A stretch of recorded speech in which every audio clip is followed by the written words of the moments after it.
എന്താ മാഷെ ഏകാന്തരായിരുന്നു മൂളിക്കൊണ്ടിരിക്കുന്നത്? വലിയ ഉർവശിയും വരാൻ തപസ്സെയ്യായിരിക്കും. എന്നാൽ ഇന്ന് ഊർവശിയും ടെമ്പയൊന്നും വരികയില്ല. ദേവലോകത്ത് ബസ് തൊഴിലാളികൾ സ്ട്രൈക്കാണ്. ഞാനൊരു പാട്ട് എഴുതുകയാണ്. ആരാണ് ഹീറോയിൻ? പഞ്ചവടിയിലെ സീത. അതെന്താ സാറേ, ഞങ്ങളിവിടെ 8-10 ടിപ് ടോപ്പ് പരുവത്തിലുള്ള പെണ്ണുങ്ങൾ ഈ പഞ്ചവടിയിലില്ലേ? ഇവരെയൊക്കെ വിട്ടിട്ട് സാറെന്തിനാ പണ്ടത്തെ സീതയെ തേടി പോകുന്നത്? എനിക്ക് എന്റെ സീത ഇഷ്ടമാണ്, ഇല്ലേ രജനി? ഓഹോ, ഇവളാണോ സാറിന്റെ ഏജന്റ്? എന്റെ സ്വപ്നലോകത്തിലെ കളിത്തോഴി. സ്വപ്നത്തിലാണേ.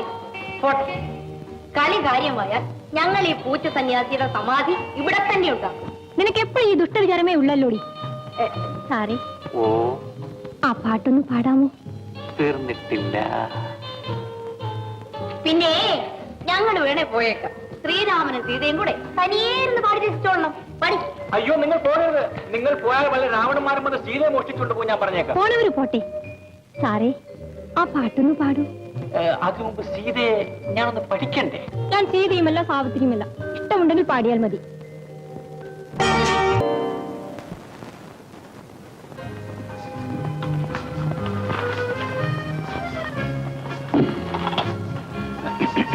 എന്താ? ഒന്ന് കാണാൻ വന്നതാണ്. കണ്ടില്ലേ? ഒരു കാര്യം പറയാനുണ്ട്. ഇരിക്കൂ. കസേരയിലിരിക്കൂ. ഇങ്ങനെ അധികം വിനയം കാണിക്കുന്നവരാണ് ലോകത്തിലെ ഏറ്റവും വലിയ കള്ളന്മാർ. ഞാൻ വലിയ ആളുകളുമായി പരിചയപ്പെടുന്നതും പഴകുന്നതും ഇത് ആദ്യമായിട്ടാണ്. പിന്നെ ഒരു അത്യാവശ്യ കാര്യം പറയാനുണ്ട്. ദേഷ്യപ്പെടരുത്. മുഖവരി ഒന്നും വേണ്ട, കാര്യം പറയും. എനിക്ക് അഡ്വാൻസ് ആയി ഒരു 50 രൂപ കിട്ടണം. വീട്ടിലേക്ക് അയക്കാൻ.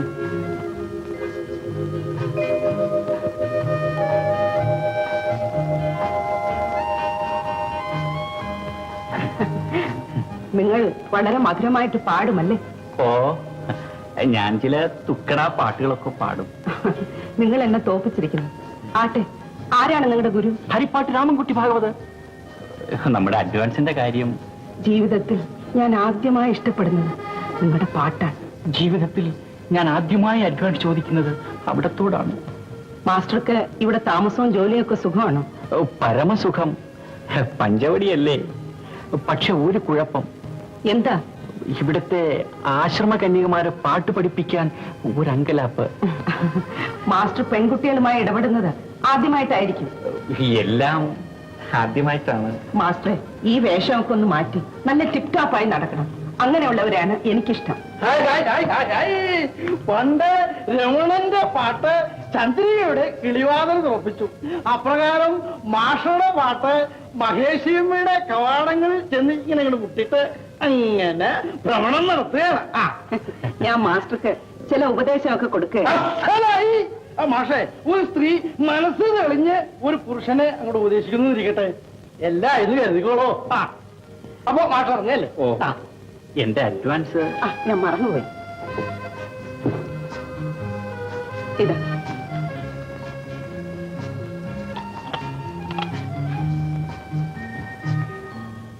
മഹേശ്വരമ്മേ, നവാബ് സുൽത്താൻ ബഹദൂർ നമ്മുടെ പഞ്ചവടി സന്ദർശിക്കുന്നുണ്ട്. ആരാണ് ഈ അപരാധം സുൽത്താൻ ബഹദൂറിന് അറിയില്ലേ? ലോക കോടീശ്വരന്മാരുടെ ഒരാള് പഞ്ചവടി രക്ഷാധികാരിയാണ്. മൂപ്പർ ഇങ്ങോട്ട് വരുമ്പോൾ രാജോചിതമായ രീതിയിൽ നമുക്ക് ഒരു സ്വീകരണം അങ്ങോട്ട് കൊടുക്കണം.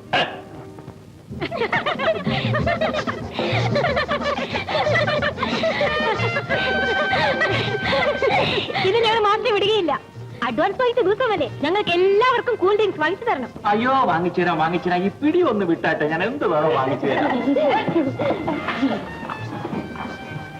കുഞ്ഞേ, 4 ഗോൾഡ് സ്പാട്ടും 1 ഗ്ലാസ് പച്ചവെള്ളവും തന്നാട്ടെ. ആർക്കാ സാറേ പച്ചവെള്ളം? എനിക്കാ പച്ചവെള്ളം. ഒന്ന് പിടിച്ച് ചെലവാക്കിയെങ്കിലേ വീട്ടിലേക്കാൻ വല്ലതും കാണത്തുള്ളൂ. സാറേ, ഇപ്പൊ തന്നെ ഇങ്ങനെ തെറ്റ് കാണിച്ചാൽ കല്യാണം കഴിഞ്ഞാൽ പിന്നെ എങ്ങനെ ജീവിക്കും? പിന്നെ 3 നേരം പച്ചവെള്ളവും പാട്ടും തന്നെയായിരിക്കും.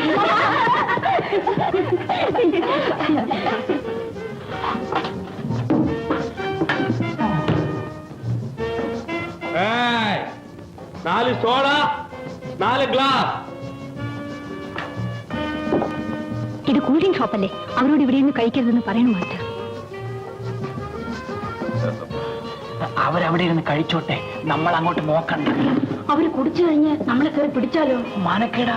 അതുകൊണ്ടാ പറഞ്ഞത് അവരോട് ഇവിടെ ഇരുന്ന് കുടിക്കരുതെന്ന് പറയാം. ചെല്ലണം മാസ്റ്റർ.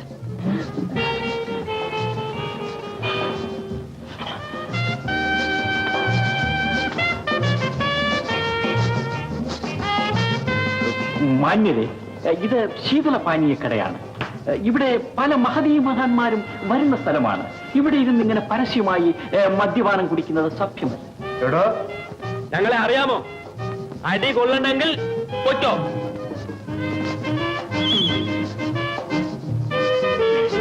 സഹോദരന്മാരെ, നിങ്ങളോട് വീണ്ടും ഞാൻ യാചിച്ചു പറയുകയാണ്. നിങ്ങളുടെ അമ്മ പെങ്ങന്മാരെ കൊടുത്ത് ഈ മദ്യം ഇവിടെ ഇരുന്ന് നിങ്ങൾ കഴിക്കരുത്. ഈ വിഷപാനീയം ക്ഷമാപണത്തോട് ഞാൻ എടുക്കുകയാണ്.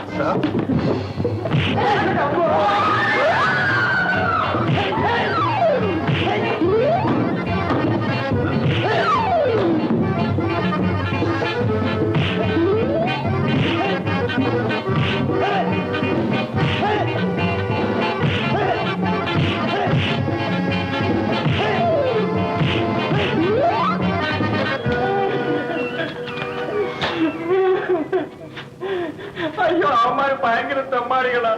നമ്മൾ വിചാരിച്ച മാതിരി തന്നെ നമുക്ക് പോയാ. നാണമില്ലല്ലോ ഇങ്ങനെ അടിയും കൊണ്ട് നില വിളിച്ചോണ്ട് വരാന്. സാറ് നാണാണോ? ഇത്ര പേടിക്കൊണ്ടെന്നാണെന്ന് അറിഞ്ഞിരുന്നെങ്കിൽ ഞങ്ങൾ സാറിന്റെ കൂടെ വരില്ലായിരുന്നു. സാർ ഇത്ര മരങ്ങോടനായി പോയല്ലോ. ഇത്രയും പേര് അടിച്ചിട്ട് ഒരടിയെങ്കിലും തിരിച്ചടിച്ചില്ല. അയ്യോ, ഞാൻ തിരിച്ചടിച്ചു, ദൈവസത്യമായിട്ട് തിരിച്ചടിച്ചു. പക്ഷെ അവന്മാർ അടിച്ച ഭാഗത്തിൽ ഞാൻ അടിച്ചത് നിങ്ങൾ കണ്ടില്ല. ഓ, പൊങ്ങച്ചം പറയുന്നത് കേട്ടില്ലേ? സാറേ, എന്തിനാ ഈ നീച്ച വെച്ച് ഇരിക്കുന്നത്? ഒരു അടിയെങ്കിലും അടിച്ചിരുന്നെങ്കിൽ ഞങ്ങൾക്ക് എത്ര അഭിമാനമായിരുന്നേ. ആ, പിടി, പിടി.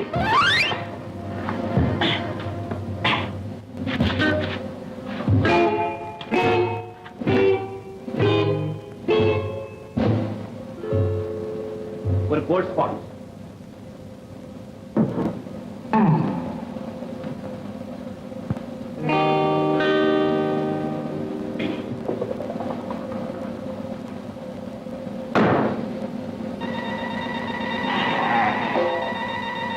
ആരാടാ എന്നെ അടിച്ചത്? വരണ.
എന്താ മാഷേ, ഇങ്ങോട്ടെങ്ങും വരുന്നതേ ഇല്ലല്ലോ.